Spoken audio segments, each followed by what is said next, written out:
All right, you're good whenever. All set? Yep. All right. Welcome to the Eephus. I'm your host, Justin Ledger, as always, joined by Zach Hummel. The second half of the MLB season has officially begun. I've got a few games in the books now. Zach, how you feeling about it? I feel more good. I feel better about this podcast. I mean, we've been doing it week by week since Yeah, up to the All-Star break. I think that's pretty impressive given I baseball know. sort of labor nation. We've been on top of our game for sure with this podcast. Even when there's not much going on, we've been posting. So hopefully the listeners out there are appreciative of that. But the second half of I almost said second half of the podcast. Second half of the MLB season is underway. Already some stories, some pretty big stories to get to today. But we'll start with our favorite stories of the week. I'll go first here. My favorite story was all over the internet today. This guy who, for his gender reveal, they did this baseball-themed type of gender reveal where the girl throws this like pitch, quote-unquote pitch, because it was just a little soft toss to her husband or whoever, whatever, and he just takes the pitch. It's just two inside. He took the pitch, ball one, but that means that it's splattered all over the ground and they're having a daughter. They found out that way as opposed to him swinging the bat and actually hitting it. I thought it was absolutely hilarious because not only was it just so stupid on his part to just not swing at it, like you're not in the game, just swing the bat. Like there's no need to take a pitch. But I think that's something all guys can kind of relate to, where it's like, oh, that's two inside, like throw me a better one. You know what I mean? Like that's a reflex. When we were playing wiffle ball, when you're playing like any of that, it's like a reflex. Just let that pitch go, like throw me a strike so I can hit this thing to the moon. So I thought it was a hilarious video. Went very viral today, so I thought it was worth talking about. Yeah, I'm not too familiar with gender reveals, so neither the girl or the guy knew what sex the kid was. No, they had no idea. That's how they found out. Oh, okay. Because I thought maybe the guy was pissed that he was having a daughter. Like it splashed. Like, oh no. No, Like that. well, maybe that's probably part of it. Honestly, that was probably part of it. The pitch was too inside. He's having a daughter. The whole thing was a disaster. So that sucks. My thing is too, how do you have your wife, like it seemed like they talked about like where he wanted it. He was like, I want it right here. She's standing like 10 feet away. Like, do you trust your girlfriend or your wife to soft toss? Like, I don't even know what it was, like an urn or something, but from like 10 feet. I need her like 2 feet away from me so Right, yeah. I make contact. Yeah, she's not your hitting coach, dude. She's your wife. Like, give her a little bit easier of a target. Like, I don't know. But the fact that he took the pitch was laugh out loud funny to me. All right. So, what was your favorite story of the week? Yeah, I mean, I almost thought that he took the pitch because like it would be more embarrassing if he didn't hit it. Like if he just swung and missed and it just smashed. That would be a tough video. That would be going even more viral than this one right now. Yeah, so that was a great story that dropped today. Mine was from, I believe it was Sunday, so yesterday. Derek Holland, who's now on the White Sox. I didn't really know that until this clip came up. Yeah, he's kind of irrelevant at this point. Yeah, he's more about comedy than his game at this point. And then so he pegs Nelson Cruz from the Mariners, they were both teammates in Texas together for a couple seasons. So Cruz, takes his base, starts walking down the first baseline, and fake charges the mound. And I think they both were in on it, but it was just funny because we've seen a lot of these videos coming out now. I think there was one in Korea where some guy charged the mound and just gave the pitcher a hug after he got beamed. Yeah. There's a lot of like viral videos going around of people not charging the mound, either fake charging the mound or doing something weird. So I thought it was just an interesting, pretty funny clip of Nelson Cruz just, fake charging the mound, trying to create some drama. Derek Holland had a laugh on the mound, so I thought it was cool. Yeah, we actually, by the way, we posted both of these videos over on our official Twitter account at EephusPod. So for the listeners out there who haven't gotten a chance to see these videos, you can check it out there.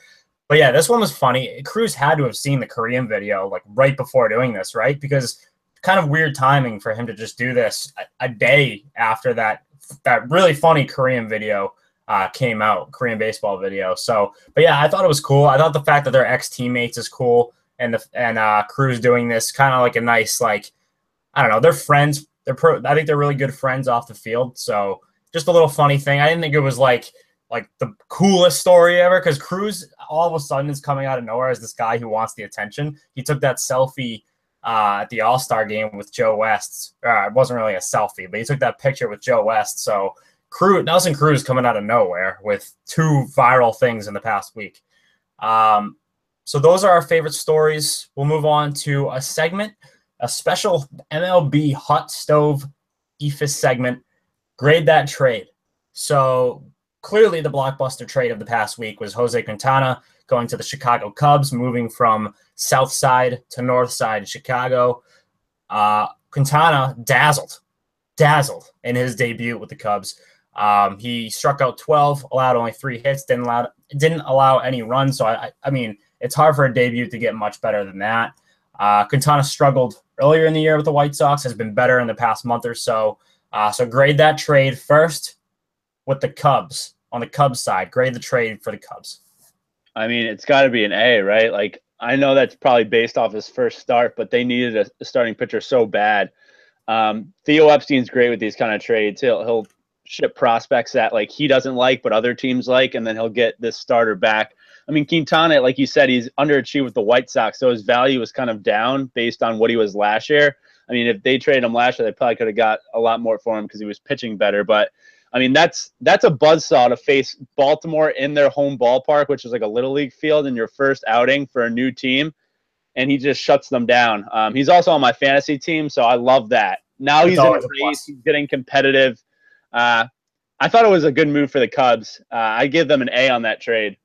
I'm going to give them an A as well. A lot of people I'm seeing, they just look at Baseball Reference, they look at the ERA for the season, and they start going, why would the Cubs ever do that? Quintana sucks. He's washed up. It's the dumbest thing I've ever heard. Look at his stats over the past month, and you'll see that Quintana is still very much a quality starting pitcher in the majors. I think he just needed a change of scenery. He finally got that. I think he's going to thrive with this Cubs team, who I think now they're going to make a serious playoff run. I mean, it didn't look like before they were going to be capable of making the playoffs as assembled. Just they've been struggling all year, and they desperately needed a starting pitcher like Quintana, and they got him. I thought it would be Verlander that they would get, but it was Quintana, and it still makes perfect sense. So now we'll switch and grade this from the White Sox perspective. They got a couple top prospects from the Cubs. Literally, they got the number 1 and number 2 prospects from the Cubs, along with a couple other throw-ins. So grading it from their perspective, I'm actually going to give them an A as well. We all knew they were going to be sellers at this deadline. The asking price for Quintana was going to be high. It was high. And they got a couple top prospects. They're building that farm system. They might have the best farm system in baseball right now. Yeah, I'm going to give it a B just because, as you'll see from this segment, I'm not a prospect guy. Obviously, they're probably going to lose Quintana in free agency. They just probably weren't going to pay him. He was probably going to get way over what they were going to re-sign for, and he probably wanted to be with a better team in a playoff race, which he now is with the Cubs. But I'll give the White Sox a B, given that, you know, they do have probably the top farm system in baseball from the Red Sox with Kopech and Moncada, and just adding to that, it's like I almost think it's you can almost get too many prospects, and then you just start not having big league talent, and your team just suffers. So, you know, if the White Sox trade a couple of more of their players on the roster today, you know, I just don't know how many more prospects they could get to help this team. Yeah, I kind of forgot that you weren't a prospect guy. That puts a nice little spin on these grades. I'm a prospect. I mean, the fact that it was the number 1 and 2 prospects, that was telling to me. That made me turn it into an A. And it was just a couple prospects. We're going to get to a trade in a second that just has just some guys in the farm system. But for this particular trade, I really did like it for both sides because the White Sox are stacking that farm system.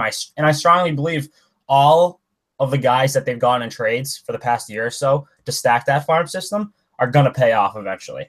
They're all extremely talented players who I think are going to help this team in the future. We'll move on to the next trade. Grade that trade. It's the Nationals. They got Sean Doolittle and Ryan Madsen from the Oakland Athletics, who another team who were obviously going to be sellers at this deadline. The Nationals desperately needed bullpen help. And when I say desperately, I mean that was probably the biggest need in baseball. The Washington Nationals needed bullpen help because every other aspect of that team is so good, but their bullpen was trash, and that was going to hold them back in the postseason. So now it's interesting. The Nationals look pretty good now. I'm going to give them an A, just a straight A. That's 3 A's so far for grade that trade. What they did getting Doolittle and Madsen, I think that was key to what their success is going to be in the postseason. Yeah, I'm going to give him an A-. I like Doolittle. I like Madsen. Anytime you can get 2 relievers, you got to do it. 2 solid relievers at 1 righty, 1 lefty. I mean, that's just refilling your bullpen. I'm not sold that it kind of puts them over the top because I think the Dodgers are still better than them. I mean, 2 bullpen guys. Well, if you're down 5-0, it really doesn't matter at that point. So right. I think their offense staying hot will be the big thing. But, this was a move they had to make, and they made it early on, which I think is important. And at the trade deadline, making trades early to kind of get your business out there and let other teams sort of scramble to find deals. So I think it was important for the Nats to get out of this because a lot of teams are in for bullpen help. I mean, Britton's available with the Orioles, a lot of other guys. So it was good that they got their 2 guys early on. All right. What do you think about it from the A's perspective? I'm actually a big Blake Trinan guy. Like, I think he's like a power sinker. So I think if any place is gonna turn his, I mean, he hasn't been terrible, but turn his career around, I think Oakland is. They just have this thing with pitchers, like they just touch them and they turn into like 20-game winners. I mean, it's a good point. But the A's got burned again, just in the fact that they traded. Remember when they traded for Lester and they gave up Russell? I mean, that trade looks terrible now. So I hope the A's don't get burned here. Trinan will need to definitely pan out for them to get the full value of this deal. So I'll give them a B+.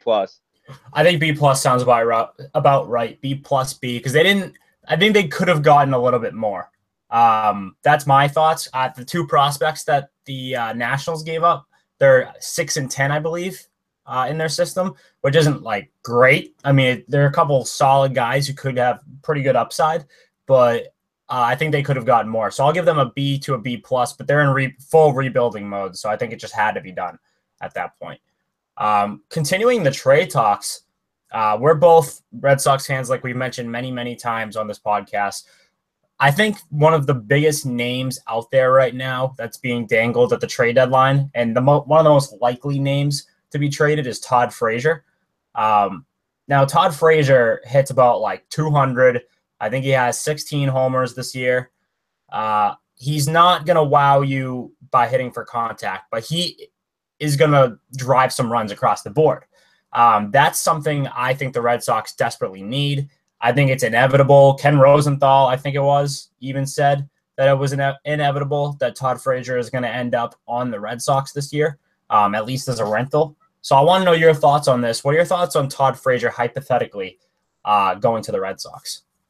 I'm actually out on this. I'm not a big Todd Frazier guy. I'm not either, to be honest. But as a rental, I kind of buy into it as long as you don't have to give up a lot. Yeah, like I think he could definitely come here and turn his season around. I mean, he's not having a terrible season, but like you said, his average is really low. He doesn't really fit the Red Sox mold in that he doesn't work the count. He strikes out a ton. I mean, we really need more guys like that. We have Hanley Ramirez, who I'll mention later on in this podcast. But if I was the Red Sox, I would rather target Martin Prado or Jed Lowry. I just like both of them better than Todd Frazier, given their. I like Lowry better. Prado is getting a little. I mean, he's not so durable anymore. He's kind of getting up there in age. I'm a big Lowry guy, but yes, continue what you were saying about them. Yeah, like, I just don't know how much you're gonna have to give up for Frazier because he is a big name. I think if the A's are just shipping people out, like you may just give them, a prospect or 2 for Jed Lowry, and I think they'd be happy with that. But the thing is, they could always just bring up Rafael Devers from the minors and have him play. But I'm not sure if he's ready or not. Yeah, I don't know if he's ready either. I think the problem there is fielding. But to counter that, I would say if the fielding's really that bad, you just plug Marrero back in. And I think you're still fine with Marrero there. I mean, he's not a great hitter by any means, but he's going to hold down the third base. We've seen he's capable of holding down that position well. As for Frazier, I think as a rental, like I just said, as long as you're not giving up the farm for him, then I'll welcome him I'll go to Logan Airport and welcome him.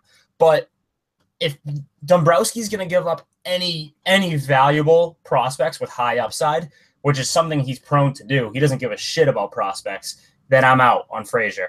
Again, I agree with you on Lowry. I think Lowry would be a better fit. I mean, Lowry's already played in Boston before. We know he's capable of doing it. So, and he's still a solid all-around player. So I think if you can get Lowry for cheap, you get him. If you can't, then Frazier's not a bad rental. The one thing I'll say about Todd Frazier, if you can somehow get David Robertson in that deal and you don't have to give too much, I actually like that deal better because Robertson's your 8th inning guy moving on with Kimbrel in the 9th. So yeah, I've seen that's a possibility too, to get Robertson in a package, which would be awesome because it's looking like the Red Sox need bullpen help. I mean, they've had one of the better bullpens in the league all season, but now Joe Kelly's on the DL. You're seeing they haven't been great recently. So it'll be interesting to see if they can get a package for Robertson because I agree with you. If they can, I think you pull the trigger. Robertson's that good of a reliever where he can come in the 8th inning and be such a – like the 8th and 9th inning would be shutdown innings with him and Kimbrel. It'd be awesome to watch. But that's not the only Red Sox rumor of the week. A-Rod came out of nowhere and started talking about how he wouldn't be shocked if Dombrowski pulled this out of his ass and got Miguel Cabrera somehow from the Tigers. I'm out on Miguel Cabrera. Knowing how much it would cost and the fact that Cabrera is getting up there in age and he's not really – I mean, he's still a fantastic player, don't get me wrong, but he's not Miguel Cabrera from 2012. Not even close. So I'm out on Miguel Cabrera. If A-Rod's even close to correct, that makes me angry because I actually believe him. I believe A-Rod. I think this is something Dombrowski would do. Yeah, I in my mind, I think A-Rod just like he's like Dombrowski was the GM when they got Miggy Detroit. Let me put 2 and 2 together, and then he just said it on air. Like the Red Sox are looking at Miguel Cabrera, and everyone's like Ken Rosenthal's probably looking at. When are you hearing this, dude? Yeah, like, it was probably in his.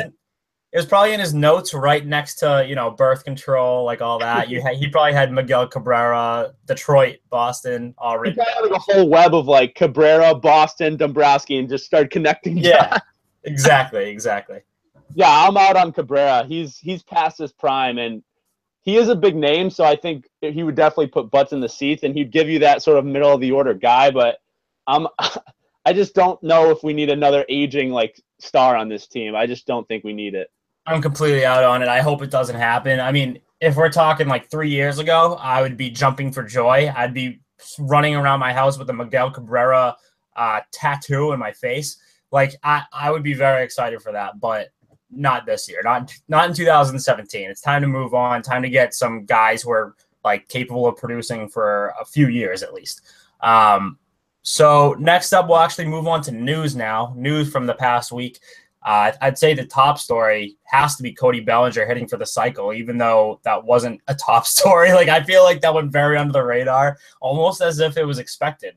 Cody Bellinger's had that kind of miraculous year, but he hit for the cycle against the Marlins on Saturday night. So that's the story there. Cody Bellinger doing Cody Bellinger things right after. He rubbed it in my face doing this right after I basically compared him to Jock Peterson. So there's that. Yeah, I mean, he just keeps checking off every box that you would want on your rookie season, like cycle, check, hit for the home run derby, check, like lead your team to the playoffs, check. He's doing everything that you'd want in a rookie season. And the fact that I have a theory that maybe this was a little inside job because I don't know if you saw the triple he hit. Jim Stanton made one of the worst attempts at a fly ball I've ever seen. So I'm not going to say it was rigged, but they were teammates on the National League All-Star team, so maybe they talked about it after the game. He's like, I need to get my cycle, man. Like, if I have a chance here, just let it go. Was that the play where Stan lost his glove? No, that was a different play, but I had too. Because I read that story about him just straight up losing his glove. He needed to get a new glove, so I thought that was hilarious. But yeah, Cody Bellinger has been outstanding. He's been proving me wrong. First, I counted him out, saying that he wasn't going to win NL Rookie of the Year, and Kyle Freeland was. Kyle Freeland from the Rockies, and now I compare him to Jock Peterson, and suddenly he's hitting for the cycle. So props to Cody Bellinger. He'll probably hit like 5 home runs tomorrow, so whatever. Colby Rasmus, very random story here. I guess he's stepping away from the game of baseball for a while. I know he's dealt with nagging injuries for like the past couple of years. Rasmus is one of those guys. He's just kind of there for me. Like he's a solid player. He never really lived up to the potential I feel like everyone had for him, like back in the day. But he's always been like an okay player. And now on the Rays, he just out of nowhere says he's leaving and doesn't know when he's going to be back to playing the game of baseball. So I hope everything's all right in his personal life. Obviously, we're playing the guessing game on exactly why he's gone. But my guess would be injuries are just preventing him from playing at the level he wants to. And I think that's kind of taking a toll on him mentally. Yeah, if you just look at him, you can probably tell that not a lot is going right for him, like off the field. I mean, when you grow a beard like that, something's up. Something's wrong. Beard, he's got long hair, then he shaves it all. And it's a shame because the Rays could really use him this year. They're actually in contention for the first time in a while. Yeah. He's definitely a good left-handed bat when he's on. So, hope he gets better. And the Rays are probably a little bit perturbed that, they couldn't use him this season because they definitely need him with this home stretch. Yeah, I kind of – that's shitty timing on his part now that I think of it, because the Rays, I would argue, are the second best team in that division. And I think they're going to get a wild card spot. We talked about that last week. I strongly believe the Rays are going to have the home field in the wild card game. So sucks for Rasmus. Hopefully he can get better, do whatever he has to do to get back on the field.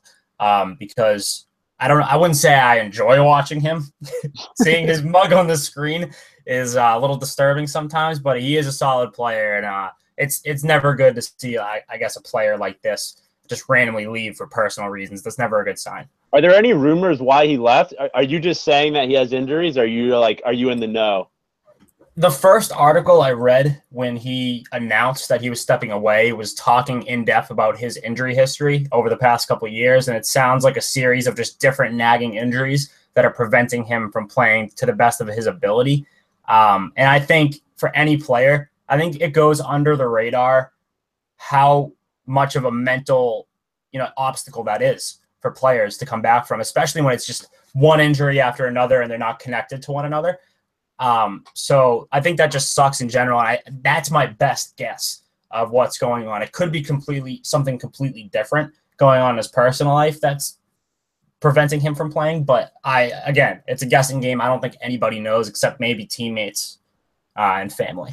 That'd be my guess, but I don't know. So as we mentioned, the Rays are a surprise team. We got plenty of surprise teams this season. We got the Brewers at the top of the NL Central.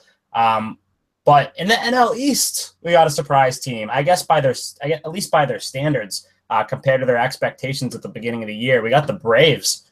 They're 6 games back in the wild card. They're 6-4 in their last 10 games, but I don't think anyone really expected them to be even close to competitive this year. I think I had them pegged as potentially the worst team in baseball, right along with the Reds, right along with the Phillies.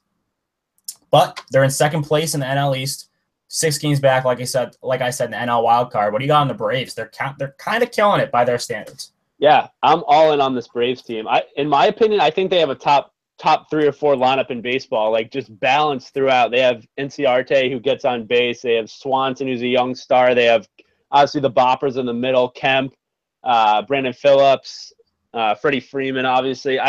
The pitching was always the issue for them, and their bullpen has been one of the best in baseball. Jim Johnson's reinvented his career. R.A. Dickey's actually pitching well, which no one saw coming. That guy loves the NL East. He just loves pitching in the NL East is what it comes down to. Yeah, and it's perfect timing because they opened this new great ballpark, and they're playing well. I hope they keep winning and they get into this wild card race because I think it could be fun down the stretch. They open a huge series tonight hosting the Cubs, so we'll see how that goes. 2 hot teams. That's going to be very interesting, especially because the Cubs, I'm not fully in on the Cubs yet. And it's interesting to see kind of that juxtaposition of the Braves, this lowly team that no one had expectations for, but they're surging right now, against the defending champion Cubs, who are still questionable. It's a very interesting matchup there. But they're in that wild card race right along with the Cubs, right along with the Rockies.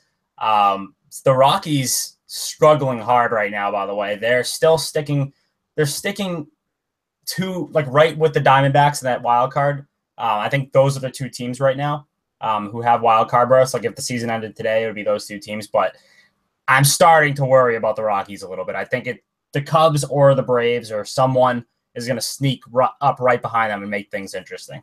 Yeah, we might need an update from Tuma next episode on the Rockies. We might need an update just given that they went to Citi Field and just lost 2 out of 3 to the Mets, who are terrible. luckily the last game of the series, their bats awoke and they went for like 14 runs. So hopefully that propels them. I mean, I'm a little bit worried about the Rockies too. Their pitching has been terrible. Yeah, Tuma sent a tweet to our Twitter account at Eephus Pod, and he said that I think what he said was that the Rockies, since he made his appearance on the podcast, are 6-15. 6-15 since Tuma made his appearance on the show. So I think what we need to do, maybe next episode, we'll see how the Rockies do within this next week. We might need him to reverse the Tuma curse, say some sort of prayer or something. We might need him to come back. So Rockies, we'll see what they do, and then we'll figure it out from there. Going back to the NL East here, Tim Tebow, the Mets are saying they're not going to promote him. Do you believe him? First of all, do you believe the Mets GM who says they're not going to call up Tebow at all this year? I believe him. Okay. I think the Mets fans are so pissed right now. If they just brought up Tebow, they'd be like, this is a sideshow. This organization's a joke. Things they're already saying now, but I think it could get even worse if they bring up Tebow. I have the opposite opinion here. I don't believe him because I think when you go to the 40-man roster, that's the perfect time to just be like, oh, he's just part of the 40-man roster. Like we didn't like he's never going to be on the 25-guy roster, but he's good enough to make the 40-man. I think they can bullshit their way around it, and I think the fans want it because they know their team is a joke. And at this point, it's like give us something to tune into. Give us Tim Tebow. Give him like just have him pinch hit one game. Have him hit a pinch hit homer and make the baseball world explode. Like that's what I want to see. So Tim Tebow, I still expect him to be promoted this season. I don't believe this Mets GM because he kind of bullshitted it too. He was like, oh, we don't plan to promote him this season, which is code for we might not, we probably will. So anyways, back on Tebow, he hit a walk-off opposite field home run. And I think he's still in advanced A-ball. Is that correct? Yeah. I don't know the name of the team or anything like that, but he's in advanced A-ball. He hit a walk-off opposite field home run. He's in the middle, I believe, right now of a 12-game hit streak. I don't know what the fuck's going on. Is Tebow good? Like, he's hitting like 300. I mean, he's hitting like over 300, well over it. I don't know what's happening. I need you to try to explain to me what's going on with Tim Tebow. Well, let me clarify. Tim Tebow's not good. He's hitting 300 in advanced A ball. Okay. I mean, breaking news. Tim Tebow, not good. Tim Tebow is not good. Like you said, though, if any organization was going to do this as a publicity stunt and get Tebow to the majors, it would be the Mets just to sell tickets when they're out of the race. So exactly. I wouldn't put it past the whole Mets brass to just bring him up and say, oh, yeah, like he just found his way on the roster. Like, all right, here he is starting in left field. That's so Mets. They would start him over Cespedes too, just to that's something the Mets would do. All right, well, yeah, that's our Tebow update. I'm sure we'll have another one next week. At the rate this is going, we'll move on to the usual segments. We'll start with dud of the week. I'll let you go first. Who was your dud of the last week? The first dud of the second half. Yeah, this is an important dud. It kind of sets the tone for the following duds. I'm sick of this guy. I don't really know his stats lately, but I'm sick of Hanley Ramirez as a Red Sox fan. Okay. And it went over the top with that pinch hit performance where he just watched the ball go by versus the Yankees. I'm out on this guy. I thought his shtick was kind of cute last year. Obviously, Ortiz probably kept him in check a lot. With Ortiz not there, he's having a terrible season. He's not playing first. He's just wasting away at DH, and he's not putting up DH numbers. And I'm just sick of his attitude, and he's kind of carefree. You know, I don't care if I win or lose. I'm trying to have fun out there attitude. I'm done with Hanley Ramirez. He's my dud. Yeah, we retweeted that GIF on our Twitter, so everyone can check that out if you didn't see it. It's actually hilarious. Hanley Ramirez taking that pitch. Bat did not leave the shoulder. He didn't even think about swinging the bat. That drove me a little crazy. I mean, that just shows sometimes Hanley just doesn't give a shit. Yeah, and I think when you're a team that could seriously make a World Series run, that shouldn't fly. Again, it's like you said, his act was cute for a little while. It was like, oh, it's just Hanley. It's like almost like having Manny again. Like, it's Hanley being Hanley. Oh, this is funny. And now it's turning into he's not really that productive of a player. He doesn't bring a lot to the table. We all thought he was going to hit like 40 home runs as a DH because he'd finally be able to focus on purely just hitting.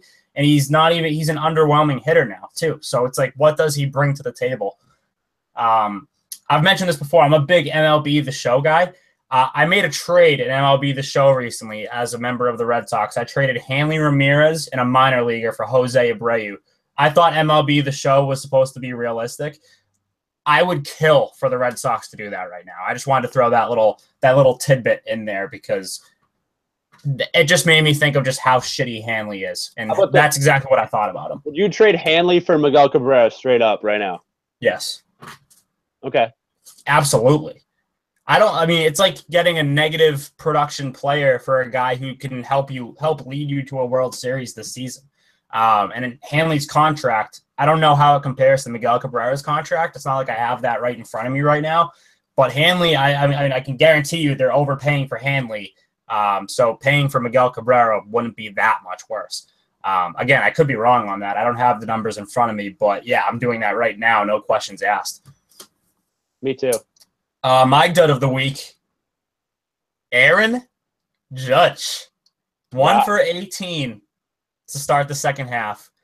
So he's batting 0.056. That's his batting average the second half. So his OPS is 246. So dud of the week, Aaron Judge. Don't expect it to last by any means. I think he's going to have a killer second half. I don't think the home run derby ruined his swing. Like, you'll hear a lot of narratives about that. But Aaron Judge sucks. Do you think the home run derby made an impact on his swing, or do you think this is just coincidence? I don't think it had an impact on his swing. I just think his first half was unbelievable, and people are finding holes in his swing now. And I think now that that home run derby was this coming out party like for the whole country, and now that the whole spotlight's on him, like he's getting interviewed on ESPN almost fucking every day now, it seems. Yeah. I think the pressure may be catching up with him. I mean, Bradley robbed him last night. That's got to be in his head a little bit, given his power. So we'll see what happens with Judge, but definitely not a good start for him. Yeah, I was going to mention the Bradley, him robbing Aaron Judge of a homer with an unbelievable grab. But that's something that, like, when it's going that way, as a hitter, it's tough. Like, that's a really tough thing to deal with. Like, you can't get a hit. You can't buy a hit. And then you got guys robbing you with just catches that make absolutely no sense in the deepest part of the ballpark. So that sucks for Judge. Now, if Bradley doesn't make that catch, it's kind of a different story here. Like, yes, the batting average for Judge would be low, but you'd still be like, oh, he's hitting homers, so it doesn't matter. But, yeah, that's my dud of the week, Aaron Judge. Again, I don't expect it to last, but when you can have Aaron Judge in those rare times as your dud of the week, you do it, I guess. So that's what I did. The funny thing is, like, I heard Felger on the radio today saying 15 center fielders could have made that catch Bradley made. And I was like, dude, you're the stupidest person alive. Like, maybe, like, no chance. Maybe, like, 6.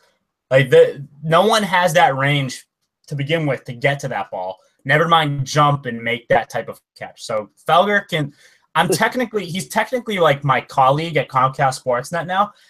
That guy can go pound sand. Some of the shit that he says just makes absolutely no fucking sense. So we'll move on to Don't Call It a Comeback. I'll go first for this one.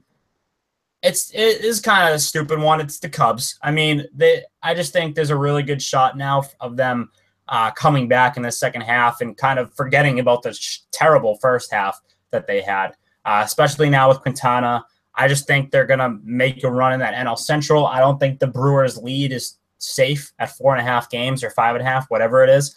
The Cubs, I think, are going to make a serious run, so the Brewers better be on top of their game for these next couple months. Yeah, the Brewers are playing well. The Cubs are playing well, which only bodes well for good games in that division moving forward. My comeback of the week, everyday baseball is back. I mean, okay. that All-Star break, there was nothing on TV to watch. Yeah. I mean, I was watching Summer League basketball, which is like painfully. I can get better pickup games down at the Y. I just love that baseball is back. Every day, something to look forward to. Those couple days that it was off, I mean, it was a struggle to find anything to do. I mean, I was going to the gym and whatnot. I was like, there's no baseball on. I might as well get a hobby or do something. So, it's back. Yeah, it was tough. I like always have MLB Network on. I don't really watch much else, unless it's like Sunday night Game of Thrones, like which was last night and it was awesome. But unless it's like something like that, MLB Network's on my TV at all times. So having it on while like there were no games on was the most depressing thing of all time. So yeah, baseball's back. So that's a good don't call to come back. And then lastly, we got When You're Hot, You're Hot. So you go first for this one. Yeah, I'm gonna go with the guy we spoke about his team earlier, surging. I'm gonna go with that dude, Brandon Phillips. Yep. I mean, he's been killing it so far since the All-Star break. He's got 5 doubles in that span, hitting 583. He's really at the center of this, and that's a guy I would want on my team. That's a guy that's a winner and really a leader in that clubhouse. So Brandon Phillips is mine. Where you're hot, you're hot. Yeah, originally I didn't think Brandon Phillips was going to be a great contributor to the Braves. I thought he was there purely to sell tickets for a team that might compete a little bit, at least a lot better than they did last year. But he's turned out to be a very productive player on this Braves team. So Brandon Phillips, good pick. Mine is Anthony Rendon. I don't think this guy gets enough credit. I don't know what it is. It's just the fact, I guess, that he's on a stacked roster, which sucks because Anthony Rendon might actually be the best third baseman in baseball this season. And I mean, he's better than Nolan Arenado this year. He's better than Chris Bryant this year. He's better than Donaldson this year. He's better than Manny Machado this year. Anthony Rendon, I think far and away, he's better than even Jose Ramirez this year. Like, he is far and away this season the best third baseman in Major League Baseball. He proved it again this past week. It's unreal how hot this guy is. Please don't use that as a sound grab, but it's unreal how hot this guy is. He's 7 for 11 since in the second half with 3 homers and 9 RBIs. That's like video game numbers. So Anthony Rendon, I want to give him the attention that he's not getting nationally right now because this guy is on fire. Yeah, I think he has a top WAR for third basemen, which is unreal with the third basemen you just rattled off. So yeah, he's having such an underrated season. People better start figuring out that he's definitely a top 3 third baseman in baseball right now. Definitely. That's all we got for this show. Definitely keep an eye out for the next, on Twitter especially, these next couple of weeks, the trade deadline's coming up. The hot stove, it's getting hotter and hotter. I'm sure this next week we're going to have some trades that we're going to have to both blog on theledgesports.com and talk about on Twitter. So at Eephus Pod is the Twitter account. Once again, like us on Facebook, do all that stuff. And then by next episode, I'm sure we're going to have a lot to talk about in these next couple weeks, especially July 31st. We're recording. That's the trade deadline. That happens to be a day that we're recording on. So it could be a very interesting recording session that day. So just stay tuned, subscribe on iTunes, and we will see you guys later. Peace.